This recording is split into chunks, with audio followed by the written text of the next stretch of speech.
안녕하세요. 한 주간 동안 잘 지내셨습니까? 다시 만나서 대단히 반갑습니다. 오늘도 저는 출애굽기 말씀으로 말씀을 전하도록 하겠습니다.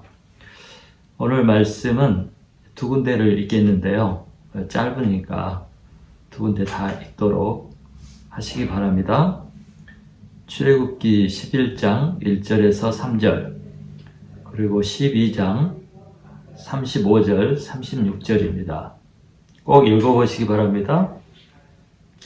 오늘 말씀 제목은 하나님의 명령이 부당하게 여겨질 때, 이런 제목으로 말씀을 전하도록 하겠습니다. 자, 오늘 본문은 이스라엘 백성이 이집트에서 탈출하는 그 이야기 중에 끝부분에 해당되는 10번째 재앙에 대한 그 말씀입니다. 지금까지 하나님은 9가지 재앙을 애굽에 내렸습니다. 근데 이런 재앙이 내릴 때마다 바로가 풀어주기로 약속을 했다가 이제 문제가 해결되면 마음이 변해서 취소를 했습니다. 이제 모세도 지치고 이스라엘 백성도 아마 지쳐가고 있지 않았을까 하는 그런 생각이 듭니다. 이때 하나님이 다시 모세에게 이렇게 말씀을 하셨습니다. 1절을 다 같이 읽어보겠습니다. 1절 여호와께서 모세에게 이르시기를 내가 이제 한 가지 재앙을 바로와 애굽에 내린 후에야 그가 너희를 여기서 내보내리라. 그가 너희를 내보낼 때에는 여기서 반드시 쫓아내리라. 하나님은 오늘 본문에서 한 가지 재앙을 이제 내릴 것인데, 그러면 바로가 이스라엘 백성들을 내보내 줄 것이라고 이렇게 말씀을 하셨습니다. 그냥 내보낸 정도가 아니라 빨리 나가라고 다 쫓아 내보낼 것이라고 했습니다. 결국 이것이 마지막 재앙이 되고 이제 이스라엘 백성들은 해방이 될 것입니다.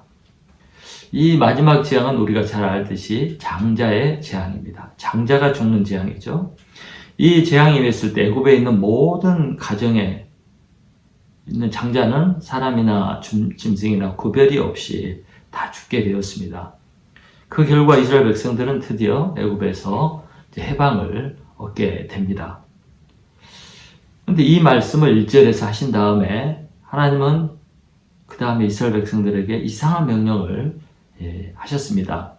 자, 2절을 읽어보겠습니다. 2절 백성들에게 말하여 사람들에게 각기 이웃들에게 은, 금, 폐물을 구하게 하라 하시더니, 하나님은 이스라엘 백성들로 하여금 애굽 백성들에게 금이나 은이나 폐물, 또 나중에 보면 옷까지 이렇게 구하라고 명령을 했습니다.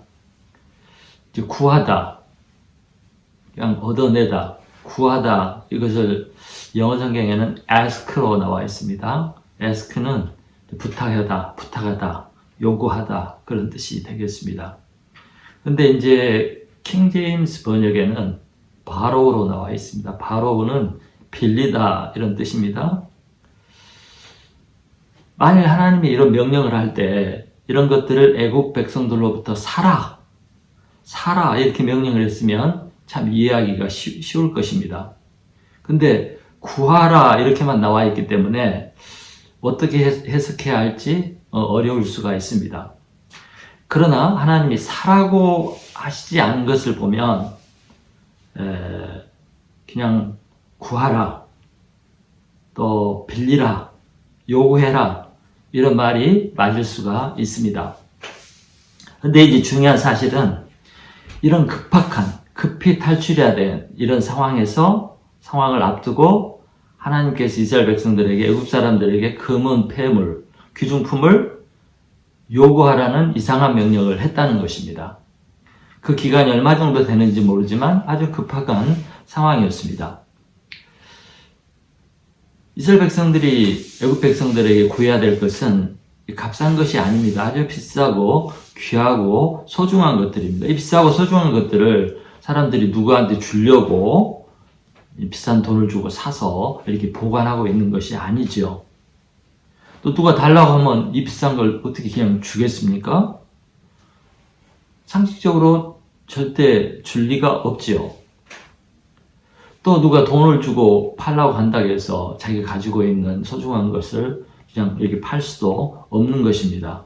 왜냐하면 이들이 그런 걸 소장하고 있을 때는 팔려고 이렇게 가지고 있는 것이 아니기 때문입니다. 또 생각해 보세요. 현재 이스라엘 백성들과 애굽 백성들의 관계는 아주 좋지 않은 관계입니다. 절대 좋은 상황이 아니죠. 9번이나 그 무시무시한 재앙을 당하고 손해를 보고 피해를 보고 이렇게 되었는데, 이런 애굽 백성들이 이스라엘 백성들에 대한 호감을 갖거나 좋은 마음을 갖거나 또 고분고분 할 리가 없지요. 그래서 이런 상황에서 애굽 백성들에게 이런 귀중품을 달라고 또 빌려달라고 아니면 뭐 요구하는 이런 것은 참 이해할 수 없는, 받아들일 수 없는 그런 상황이라는 것을 우리가 잘 알 수 있습니다. 그런데 하나님은 그럼에도 불구하고 구하라 이렇게 명령을 하셨습니다. 그래서 이 명령은 참 이상한 명령인 것 같습니다. 또 어떻게 골탕 먹이려고 요구하다가 얻어 터져라, 욕 먹어라 하는 것처럼 골탕 먹이려고 하는 무슨 그런 명령 같이 이렇게 보입니다. 그래서 우리가 성경을 읽다 보면 가끔 하나님과 예수님이 상식적으로 이해가 안 되고 또 불가능한 그런 명령을 내리는 것을 발견할 수가 있습니다. 그런 것이 곳곳에 있지요. 그래서 순종할 수 없거나 순종하기 힘든 그런 경우들이 많이 있습니다. 오늘 이 본문도 그런 경우에 해당이 된다고 생각합니다. 값을 주고 사는 것도 아니고 또 그냥 달라고 하면 줄 사람이 어디에 있겠습니까? 그렇지만 하나님은 이스라엘 백성들에게 그렇게 하라고, 요구하라고 그렇게 명령을 하신 것입니다. 이런 명령을 받으면 사람들은 순간 고민에 빠지게 됩니다. 이거 말이 되나? 왜 하나님 이런 비상식적인 요구를 하실까? 이거 해야 돼, 말해야 돼. 너무 부당하고 불합리하다. 이런 생각을 하면서 마음에서 이제 하나님에 대해서 불편한 감정과 또 마음에서 올라오고 거부하는 그런 마음이 생깁니다. 아무리 하나님이라고 해도 그런 마음이 생길 수가 있습니다. 왜냐하면 사람들은 상식적으로 또 합리적으로 그것이 이해가 될 때 순종을 하거나 행동을 하게 됩니다. 비상식적이고 비이성적이고 불합리할 때 기분이 나쁘고 무시당하는 것 같고 또 어리석은 것 같아서 순종할 마음이 잘 생기지가 않습니다. 그래서 거부를 합니다. 그래서 우리가 신앙생활을 하지만 하나님을 믿는다고 하지만 순종하지 못하고 실패하는 경우가 참 많이 있습니다. 그 결과 우리는 하나님의 능력을 체험하지 못하고 또 영적인 세계에 깊이 들어가지 못하고 더 높은 신앙에 이르지 못하는 결과를 낳게 됩니다. 맨날 어린아이처럼 어린아이 신앙, 젖이나 먹는 신앙, 물가에서 노는 신앙, 그런 신앙생활을 하다가 인생을 마치는 경우도 있습니다. 그러나 우리가 여기서 알아야 될 것은 하나님이 우리에게 어떤 명령을 할 때는 언제나 하나님의 계획과 생각이 있다는 것을 알아야 됩니다. 자, 우리 3절을 다 같이 읽어보겠습니다. 3절 시작. 여호와께서 그 백성으로 애굽 사람의 은혜를 받게 하셨고 또 그 사람 모세는 애굽 땅에 있는 바로의 신하와 백성의 눈에 아주 위대하게 보였더라. 애굽 사람의 은혜를 받게 하셨고 위대하게 보였더라. 이 말씀이 이렇게 나오죠. 오늘 본문 말씀에는 이스라엘 백성들이 애굽 사람에게 은혜를 받게 했대요. 은혜를 받게 했다. 은혜를 받게 했다. 이 말은 favor, 호감을 느끼게 했다면 좋은 마음, 좋은 감정, 호감 이런 것을 가지게 했다는 것입니다. 또 모세는 바로의 신하와 백성들, 애굽 백성들 앞에서 위대하게, 그럴 수밖에 없죠. 위대하게 보였다고 말씀하고 있습니다.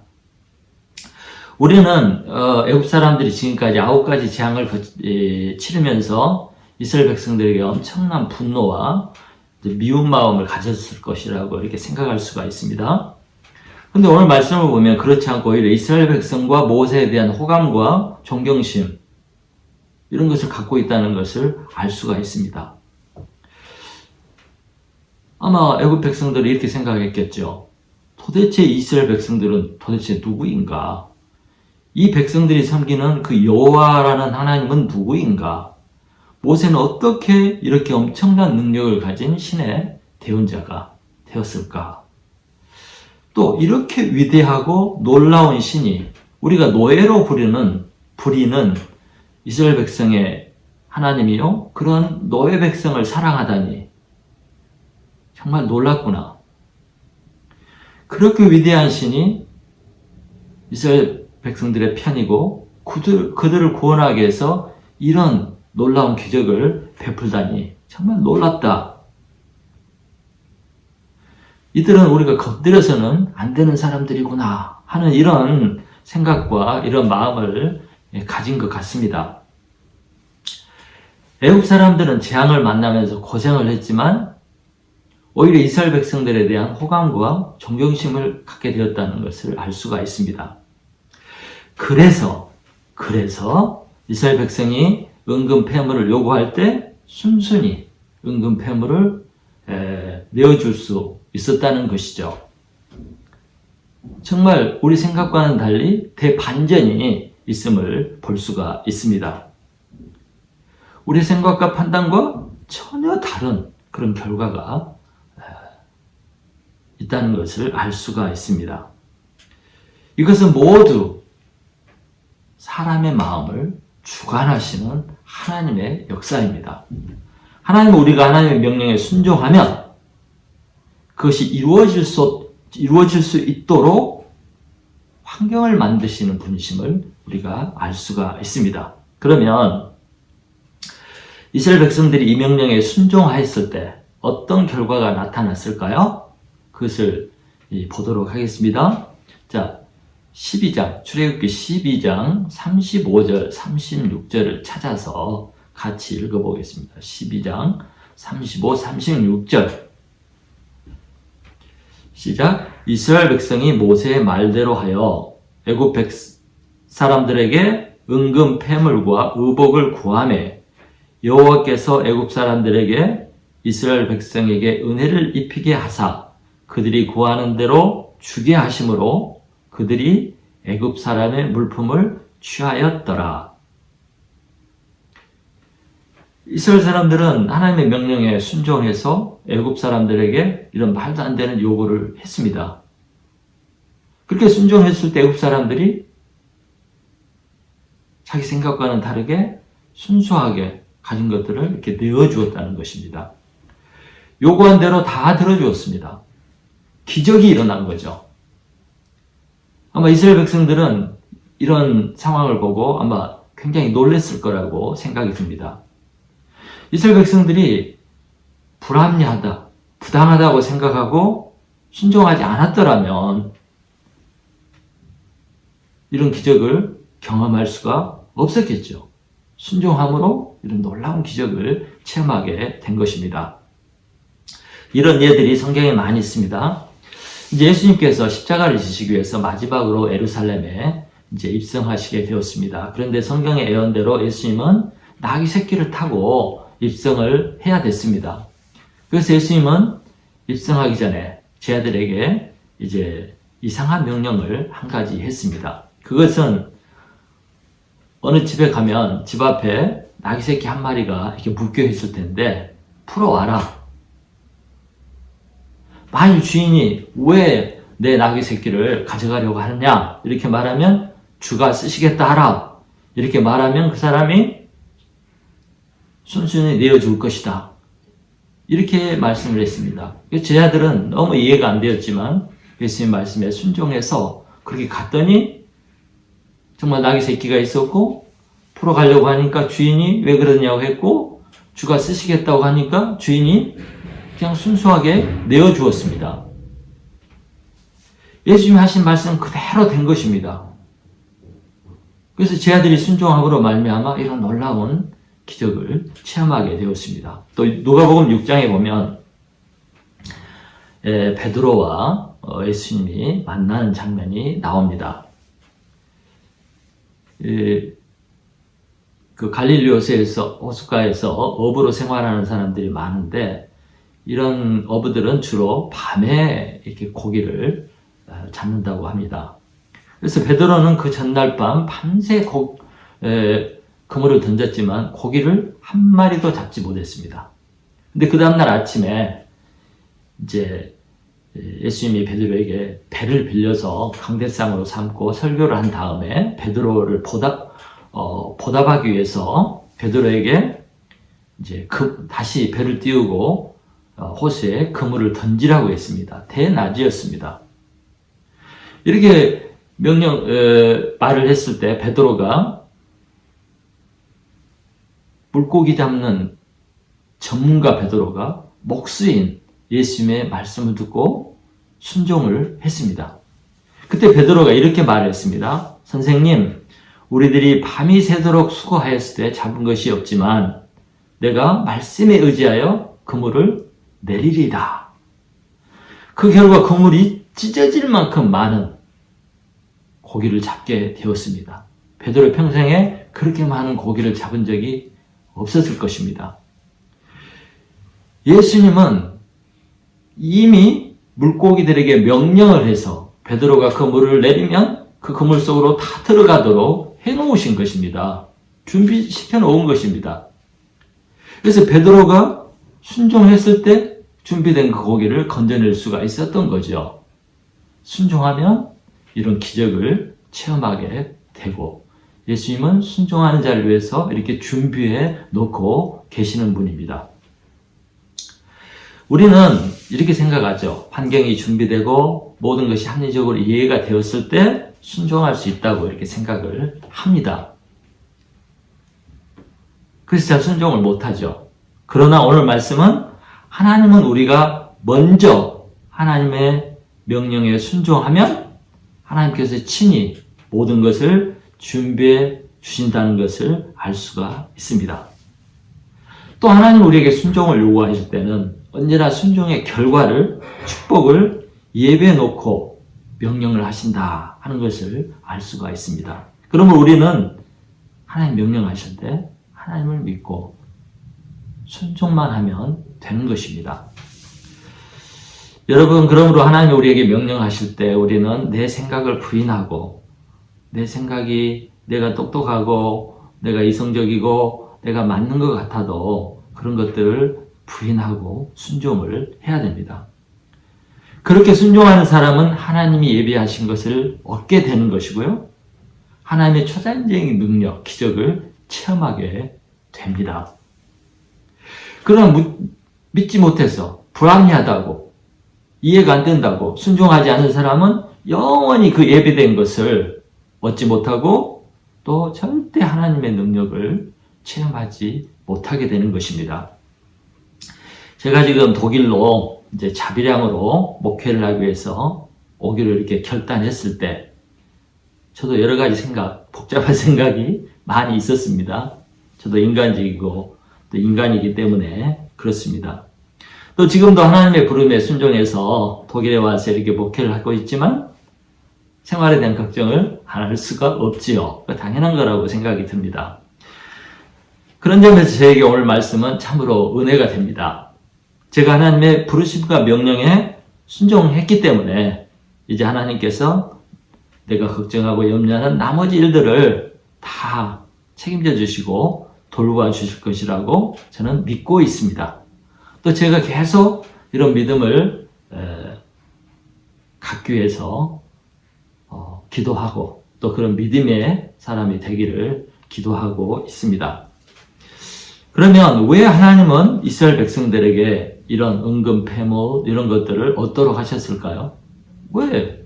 이 급박한 상황에 그것을 얻으라고 했을까요? 이스라엘 백성들은 왜 하나님께서 이런 것들을 그때 얻으라고 요구했는지 알지를 못했겠지요. 알 수가 없었겠죠. 이들은 아마 우리가 이제 앞으로 가나안 땅에 적과 고리로는 가나안 땅에 들어가게 될 텐데 이런 것을 가지고 부자로 살라고 하는가 보다. 아니면 앞으로 가나안 땅에서 살아갈 때 이것들이 꼭 필요하나 보다. 이런 생각을 할 수가 있었겠죠. 자기들의 삶을 위해서. 그런데 그것 때문이 아니었습니다. 그것은 하나님의 일을 위해서, 하나님의 구원의 역사를 위해서 그것을 얻으라고 한 것입니다. 그래서 우리가 출애굽기 25장부터 나오는 성막 건축에 대한 이야기를 보면 알 수가 있습니다. 하나님이 성막을 짓도록 이제 모세에게 명령을 했는데요. 이 은과 금과 폐물들은 하나님을 섬기고 하나님을 예배하고 죄를 속하는 제사를 드리는 장소인 성막을 건축하는 재료가 되었습니다. 성막 건축, 성전 건축 재료가 된 것입니다. 자, 출애굽기 35장 21절, 22절을 읽어보겠습니다. 출애굽기 35장 21절, 22절. 마음이 감동된 모든 자와 자원하는 모든 자가 와서 회막을 짓기 위하여 그 속에서 쓸 모든 것을 위하여 거룩한 옷을 위하여 예물을 가져다가 여호와께 드렸으니 곧 마음에 원하는 남녀가 와서 팔찌와 귀고리와 가락지와 목걸이와 여러 가지 금품을 가져다가 사람마다 여호와께 금 예물을 드렸으며 이렇게 나와 있습니다. 사람들이 손가락지, 그죠? 팔찌, 귀고리, 가락지, 목걸이, 금품 이런 걸 다 갖다가 성전을 건축하라고 자원함으로 내놓았답니다. 정말 이런 성막을 이렇게 공부해 보면 성막을 건축하는데 또 성막의 기구를 만드는데 엄청나게 많은 금과 은과 보석이 필요했습니다. 여러분 성막 기둥이 많이 있는데 성막 기둥을 이렇게 받치는 이 받침은 전부 은으로 만들었습니다. 그리고 성소 안의 기구들은 대부분 이제 조각목으로 이렇게 만들었어요. 그런데 이 조각목으로 만든 다음 그 전체를 금으로 이렇게 씌웠습니다. 또 촛대는 전부 금으로 되어 있었습니다.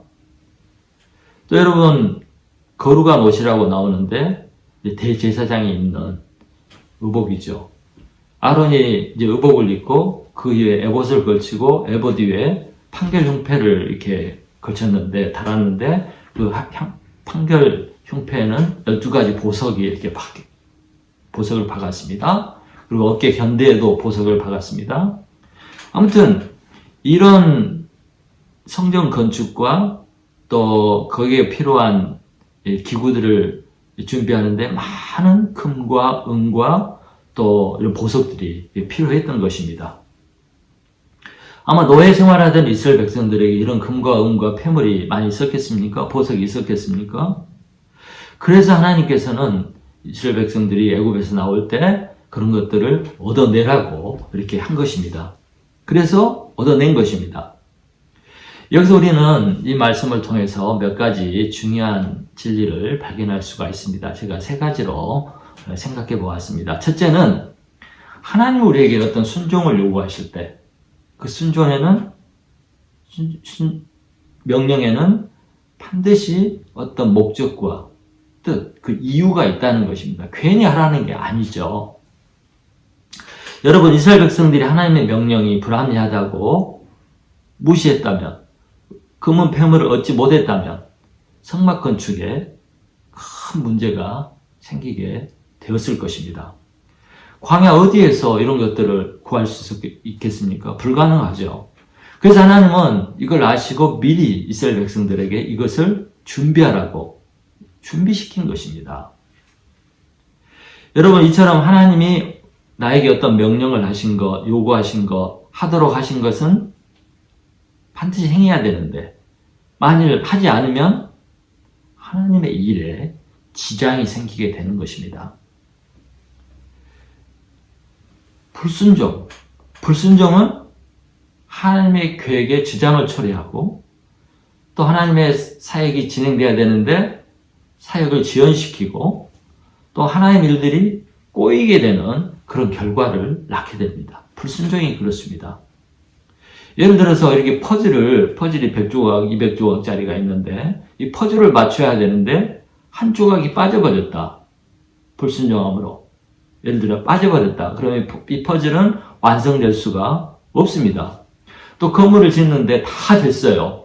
근데 미장이가 와서 마지막 벽을 이쁘게 칠해야 되는데 그걸 안 했다면 그 건물은 끝낼 수가 없고 완성이 되는 것이 아닙니다. 하나님 일도 이와 같습니다. 하나님의 명령은 반드시 실행이 돼야 돼요. 그런데 나 한 사람이 순종을 안 해서 그 일에 빵꾸가 난다면 그 일 전체가 이루어질 수 없는 것이고 망가지는 것이 되겠죠. 완성이 되지 못하는 것입니다. 하나님 일에 지장이 생기고 문제가 생기는 것입니다. 그래서 아무리 사소한 일일지라도 작은 일일지라도 하나님의 나에게 감동으로 주신 명령이라면 즉각 반드시 실행에 옮겨야 됩니다. 순종을 해야 되는 것입니다. 그래야 하나님 일이 완성이 되고 이루어지는 것입니다. 거기에 다 하나님의 뜻과 계획과 목적이 있다는 것이죠. 하나님의 명령에는. 제가 몬트리올에 처음에 왔을 때 다 그러겠지만 참 가난했습니다. 한 주 벌어서 한 주 먹고 살고 한 달 벌어서 한 달 먹고 사는 아주 가난했죠. 근데 그때 참 열정이 있어서 기도도 많이 하고 그럴 때입니다. 그래서 이렇게 이제 기도를 하는데 기도만 하면 자꾸 제 마음에 한 가정이 이렇게 생각이 나는 거예요. 그래서 그 가정을 위해서 기도를 이렇게 하는데 자꾸 생각이 나면서 또 저에게 주시는 생각이 뭐냐면 돈을 준비해서 그 가정을 찾아가 보라는 거였습니다. 그래서 이상하다. 기도하면 그런 생각이 드는 거예요. 그래서 저도 없는 형편이고 가난한 형편이었지만 이제 봉투를 준비하고 그걸 주머니에 넣고 찾아가 보았습니다. 가서 보니까 부부가 잡이 없는 거예요. 일이 없는 거예요. 그리고 애들은 2명이 어린애가 있고 그래서 보니까 먹을 것도 제대로 없고 애들이 우유를 마셔야 되는데 우유 사 먹일 돈이 없었습니다. 그래서 그 형편을 가서 보고야 그들의 형편을 알 수가 있었고 또 왜 하나님께서 나를 감동시키고 나에게 가난한 나에게 돈을 준비해서 가라고 했는지 그 이유를 알게 되었습니다. 그리고 조용히 봉투를 옆에 두고 이렇게 나왔는데 만약 내가 순종하지 않았더라면 그들은 한동안 엄청나게 힘들게 지내야 됐을 것입니다. 하나님은 그 가정의 형편을 아시고 그들을 돕기 위해서 나를 선택했고 나에게 감동을 주시고 나에게 명령을 하신 것입니다. 그래서 내가 순종했기 때문에 그 사람들의 어려움을 도울 수 있게 된 것이고 그들의 어려운 기간을 잠시라도 지나갈 수 있게 된 것입니다. 사랑하는 성도 여러분, 하나님이 나에게 감동을 주시고 하나님이 무언가 하라고 하시면 꼭 순종하시기 바랍니다.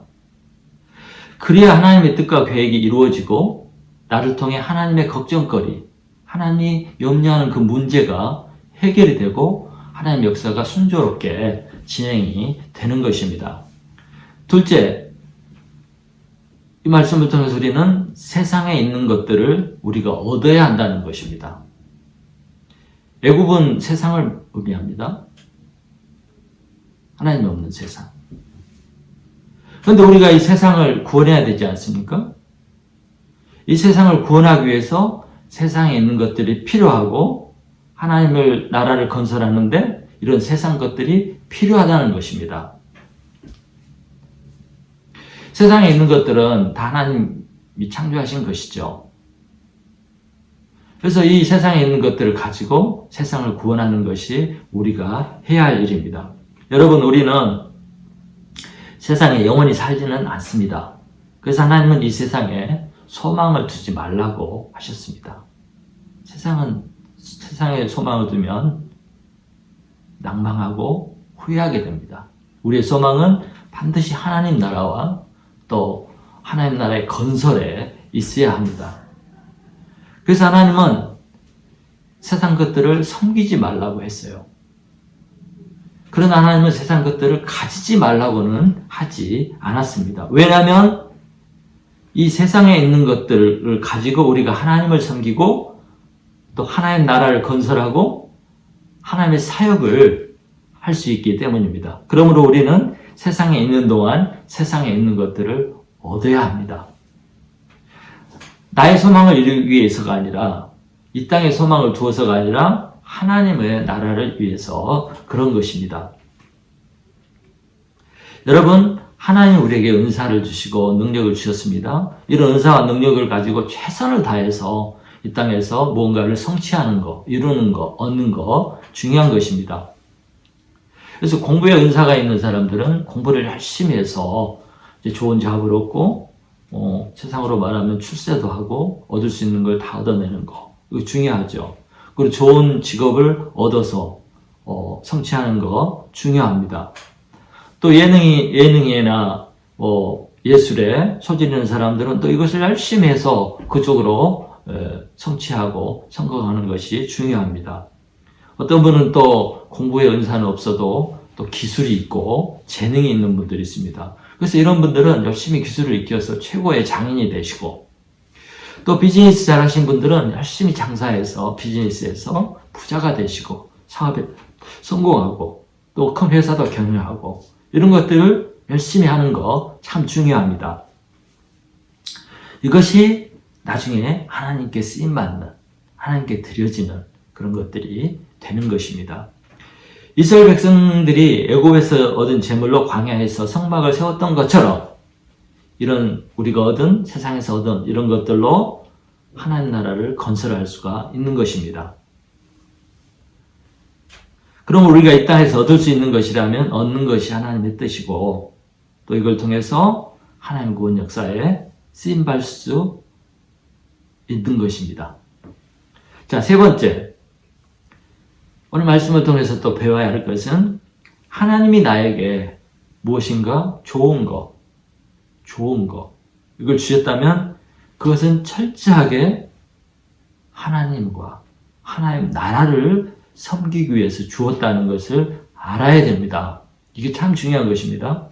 내게 무엇을, 좋은 거, 많은 것을 주셨다면 그건 하나님 나라를 위해서 쓰라고 줬다는 것, 이걸 알아야 됩니다. 어떤 사람에게는 좋은 직업을 줄 수도 있고요. 어떤 사람에게는 좋은 재능을 줄 수도 있고, 어떤 사람은 좋은 머리를 주셔가지고 공부를 잘해서 또 출세할 수도 있게 하고요. 어떤 사람에게는 또 정말 권세 있는 자리, 좋은 자리를 주신 분도 있습니다. 어떤 사람은 넉넉해서 시간이 많고 자유로운 분들이 있습니다. 어떤 사람은 걱정거리 없이 생활이 안정이 돼갖고 편안하게 사는 사람도 있습니다. 어떤 사람은 진짜 건강해서 튼튼해서 아프지 않고 뭐든지 할 수 있는 그런 몸을 가진 분도 있습니다. 이런 모든 것들, 이 가진 것들, 이런 것들은 반드시 하나님 나라를 위해서 사용을 해야 됩니다. 본인을 위해서도 사용해야 되지만 하나님 나라를 위해서도 그것을 사용해야 하는 것입니다. 그런데 만일 이런 좋은 것들, 많은 것들을 얻었음에도 불구하고, 많은 시간을 가졌음에도 불구하고 이런 것들을 하나님을 위해서 사용하지 않는다면 그것은 하나님의 뜻을 저버리는 것이 되는 것입니다. 내가 가진 것이나 얻은 것을 올바로 사용하지 않으면 그것은 무의미하게 되는 것이고 가치 없는 것이 됩니다. 결국에는 헛된 인생을 살게 되는 것입니다. 그걸 주신 하나님의 뜻과 목적이 있는데 그것을 잃어버리면 목적을 잃어버린 의미 없는 그런 것이 되는 것입니다. 그래서 꼭 내가 갖고 있는 것들은 하나님 나라의 건설과 하나님을 위해서 쓰시고 사용하시고 바치고 또 자신과 이웃과 자기 가족을 위해서 좋은 일에 쓰도록 사용해야 하는 것입니다. 여러분, 이용규 선교사님이 있습니다. 내려놓음이라는 책을 쓰신 분인데, 이분은 서울대학교 나오고 아주 똑똑해서 이제 하버드에서 박사학위를 받았습니다. 그는 이 하버드에서 받은 이 박사학위로 자기 이름을 내고 자기 하고 싶은 것을 하고 존경받는 그런 삶을 살 수가 있었습니다. 그런데 그가 유학생 시절에 예수님을 만나고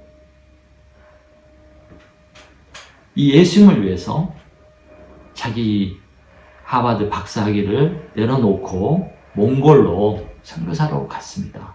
아무도 오락하지도 않은 몽골을 위해서 선교하기 위해서 떠난 것입니다. 놀랍죠?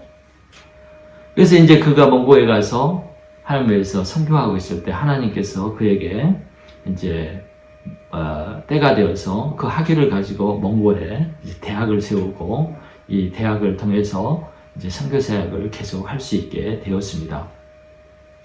제가 아는 분은 이제 외모고시 학교에서 외교관이 되었습니다. 그는 젊었을 때부터 이제 외교관으로 부임해서 가는 나라마다 그곳에서 캠퍼스를 방문해가지고 대학생들에게 성경을 가르치는 그런 선교 활동을 했습니다. 그는 그 당시에 우리 한국 사람들은 외국에 나갈 기회가 없었어요. 근데 이분은 외교관이었기 때문에 그 직업을 가지고 그 직업을 가지고 외교관 활동만 한 것뿐만 아니라 저녁이면 퇴근 이후면 캠퍼스를 방문해서 학생들을 가르치는 그런 일을 성경을 가르치는 선교 사역을 한 것입니다. 하나님을 위해서 쓴 거죠. 결론을 짓겠습니다. 여러분, 신앙생활을 이렇게 이제 우리가 시작을 했고 또 신앙생활을 하고 있습니다. 그런데 신앙생활을 하다 보면 가끔 때때로 하나님께서 뜬금없이 우리 마음에 감동을 주시면서 뭔가 하도록 하는 경우들이 있고 하라고 하는 것들이 있습니다. 이제 쉬운 거, 할 만한 것도 있지만 어쩔 때는 이해가 안 되고 또는 참 순종하기 힘든 크고 어려운 것들도 있습니다. 또 심지어 부당하게 느껴지는 때도 있습니다. 근데 그럴 때라도 우리는 복잡하게 생각하거나 따지지 말고 순종하는 성도가 되어야 합니다. 정말 어려운 명령일 때는, 정말 순종하기 힘들 때는 기도하면서 하나님 정말 이해가 안 되고 순종하기 힘듭니다. 이 하나님의 이 뜻에, 하나님의 명령에, 하나님의 감동에 순종할 수 있도록 도와주십시오 하고 기도를 해야 하는 것입니다. 그러면 순종할 수가 있습니다. 여러분, 하나님의 명령에는 반드시 하나님의 계획과 뜻, 목적이 있습니다. 그것이 이루어져야 하는 이유가 반드시 있습니다. 나에게 그 감동을 주시고 명령을 하셨다면 내가 아니면 안 되는 이유가 있습니다. 우리가 퍼즐을 이제 맞히는 이게 놀이를 할 때 꼭 그 자리에 들어가는 그 퍼즐 조각이 있습니다. 이와 마찬가지로 하나님 일에도 내가 들어가야 할 꼭 그 자리가 있어요. 그것이 하나님의 명령이고 하나님 우리에게 주시는 감동이고 그 자리가 바로 내가 들어가야 할, 내가 해야 할 한 조각의 퍼즐이라는 것입니다.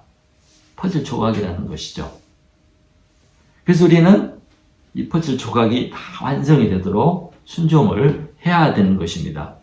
이렇게 내가 순종을 하면 반드시 하나님 역사에 좋은 결과가 나오게 됩니다. 이렇게 순종하는 사람을 하나님은 반드시 축복하십니다. 축복하십니다. 하나님의 능력을 경험하게 되고요. 하나님의 함께 하심을 경험하게 되고요.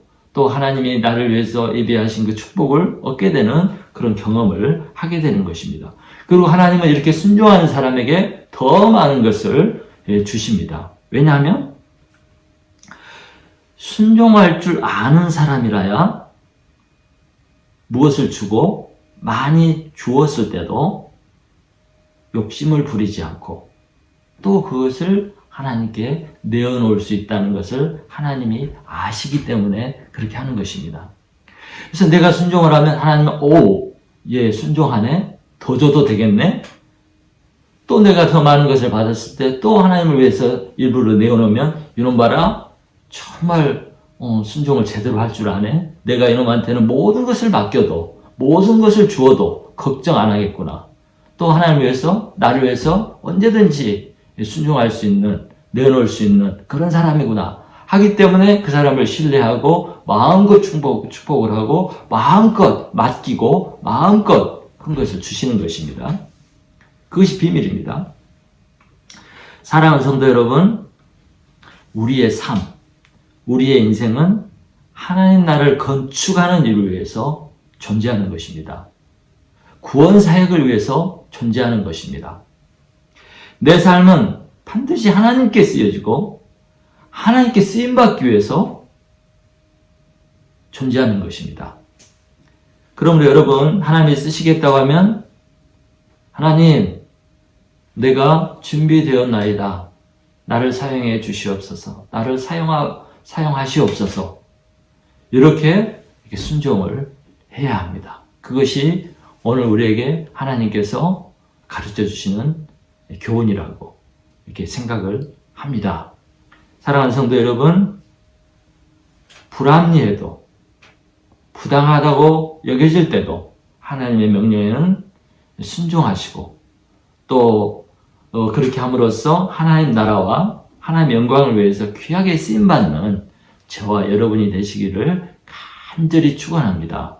하나님의 축복을 마음껏 누리고 경험하는 그런 성도들 되시기를 간절히 축원합니다. 한 주간 동안 잘 지내시고 건강하시기를 바랍니다. 다음 주에 다시 뵙도록 하겠습니다.